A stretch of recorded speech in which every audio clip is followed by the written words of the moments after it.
3, 2, 1. Kami dari kelompok pertama akan menjelaskan materi tentang tafsir, mazhab teologi, dan ideologisasi tafsir. Pengertian tafsir.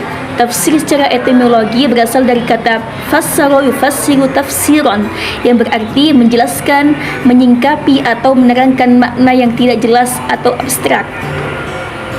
Sedangkan secara terminologi adalah ilmu yang digunakan untuk memahami kitab Allah yang diturunkan kepada Nabi Muhammad dan menjelaskan makna-maknanya dan mengeluarkan hukum-hukumnya serta hikmah-hikmahnya. Kemudian jenis penafsiran. Yang pertama, tafsir bil ma'thur adalah tafsir yang berdasarkan pada kutipan-kutipan yang sahih menurut riwayat-riwayat yang telah disebutkan sebelumnya, yaitu menafsirkan Al-Quran dengan Al-Quran, menafsirkan Al-Quran dengan sunnah, menafsirkan Al-Quran dengan perkataan para sahabat dan para tabi'in. Yang kedua, tafsir bil-wahyi adalah tafsir yang menjelaskan maknanya dengan menggunakan pemahamannya sendiri, akal atau rasio sebagai dasar penetapan ijtihad. Yang ketiga, tafsir bil-isyari adalah makna-makna yang ditarik dari ayat-ayat Al-Quran yang tidak diperoleh dari bunyi lafaz ayat, akan tetapi penafsiran tersebut diambil dari seorang penafsir yang memiliki kecerahan hati atau petunjuk dari Allah. Sejarah perkembangan tafsir. Yang pertama, pada masa Rasulullah menafsirkan dengan ayat Al-Quran dan menafsirkan dengan hadis atau sunnah. Periode kedua, pada masa sahabat terdapat 4 penafsiran. Yang pertama, menafsirkan dengan Al-Quran. Yang kedua, menafsirkan dengan hadis. Yang ketiga, penafsiran ar-ra'yu atau pendapat sahabat. Dan yang keempat, penafsiran Israiliyat, keterangan ahlul kitab. Periode ketiga, pada masa tabi'in terdapat 5 penafsiran. Yang pertama, menafsirkan dengan Al-Quran. Kedua, menafsirkan dengan hadis. Yang ketiga, penafsiran ar-ra'yu atau pendapat sahabat. Yang keempat, penafsiran ar-ra'yu atau pendapat tabi'in. Yang kelima, penafsiran Israiliyat atau keterangan para ahlul kitab. Dan yang keempat, pada masa pembukuan kodifikasi tafsir.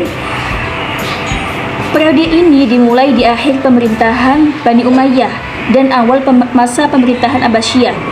Demikianlah tafsir berkembang dengan membentuk bab khusus tafsir dalam buku-buku hadis. Kemudian, kitab-kitab yang dikarang mulai menampakkan aliran-aliran yang berbeda-beda, yang mengakibatkan buku tafsir menjadi terpisah dari buku-buku hadis. Kemudian, buku tafsir berdiri sendiri memuat penafsiran ayat-ayat Al-Quran yang disusun sesuai mushaf sekarang. Sejarah awal kemunculan madhab teologi dalam Islam disebabkan karena praktekan politik yang terus berkelanjutan sehingga menyebabkan munculnya permasalahan yang bercorak agama. Setelah wafatnya Nabi Muhammad SAW, penduduk Madinah bingung untuk memutuskan siapa yang layak menggantikan posisi beliau untuk menjadi pemimpin pemerintahan. Pada saat itu ada golongan Ansor dan Muhajirin. Mereka saling menguatkan pendapatnya masing-masing, saling mendukung kelompoknya masing-masing. Hingga terpilihlah Khalifah Abu Bakar As-Siddiq. Setelah masa Khalifah Abu Bakar As-Siddiq digantikan oleh Umar bin Khattab yang hanya memerintah selama 2 tahun. Setelah itu digantikan oleh Utsman bin Affan. Pada saat masa Utsman bin Affan muncul banyak pertikaian, khususnya untuk khalifah selanjutnya yakni Ali bin Abi Thalib, karena adanya dugaan pembunuhan terhadap Khalifah Utsman bin Affan. Pada saat itu muncul anggota atau kelompok yang disebut Khawarij, yakni sebagian kaum atau pengikut Ali yang keluar, dan adapun kaum yang tetap setia kepada Ali disebut dengan kaum Syiah. Selanjutnya tentang madhab-madhab teologi dalam Islam. Di sini terdapat 4. Yang pertama ada Mu'tazilah. Di sini dipelopori oleh Wasil bin Atha. Adapun yang kedua ada Asy'ariyah, yakni yang dipelopori oleh Abu Hasan al-Asy'ari. Yang ketiga ada Maturidiyah, Nah, Maturidiyah di sini dibagi menjadi dua, ada Maturidiyah Samarkand dan Maturidiyah Bukhara. Yang Samarkand di sini lebih cenderung kepada paham Mu'tazilah, adapun yang Maturidiyah Bukhara lebih cenderung kepada paham Al-Asy'ariyah. Berikut tentang ideologisasi tafsir golongan Mu'tazilah. Di sini terdapat 3 kolom, adapun kolom yang pertama tentang kehendak dan perbuatan Allah. Perbuatan Allah hanya yang baik dan terbaik karena kehendak mutlak Allah dibatasi oleh keadilannya. Adapun yang kedua tentang perbuatan dan kehendak manusia. Perbuatan manusia diciptakan oleh manusia dan terjadi atas kehendak manusia secara bebas. Adapun kolom yang ketiga ada tentang sifat-sifat Allah. Allah tidak memiliki sifat, Allah melihat dan mendengar dengan zatnya dan tidak dengan sifat. Begitu menurut kaum Mu'tazilah. Berikutnya juga tentang ideologisasi tafsir. Ini ideologisasi tafsir menurut Asy'ariyah. Menurut kehendak dan perbuatan Allah, mereka beranggapan bahwa Allah memiliki kehendak mutlak dan bebas berbuat apa saja yang baik maupun yang buruk. Kehendak dan perbuatan manusia diciptakan oleh Allah, tetapi ada peran manusia dalam mewujudkannya dengan adanya kasb.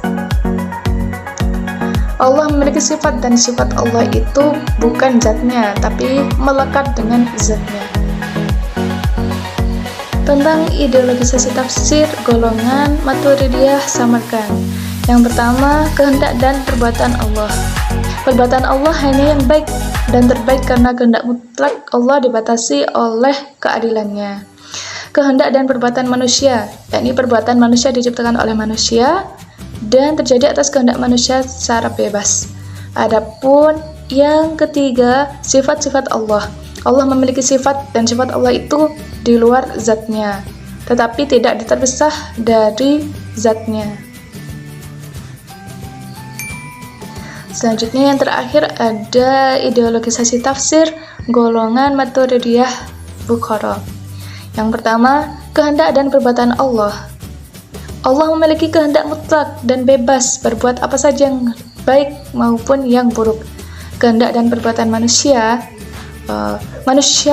diciptakan oleh Allah, tapi ada peran manusia dalam mewujudkan dengan adanya kasb. Sifat-sifat Allah memiliki sifat dan sifat Allah itu di luar zatnya, tetapi tidak terpisah dari zatnya. Terima kasih. Semoga sedikit yang kami sampaikan bermanfaat bagi kita semua. Dan jika ada pertanyaan atau tanggapan, silakan disampaikan. Kurang lebihnya dari kelompok kami mohon maaf yang sebesar-besarnya. Ihdinas siratal mustaqim. Assalamualaikum warahmatullahi wabarakatuh.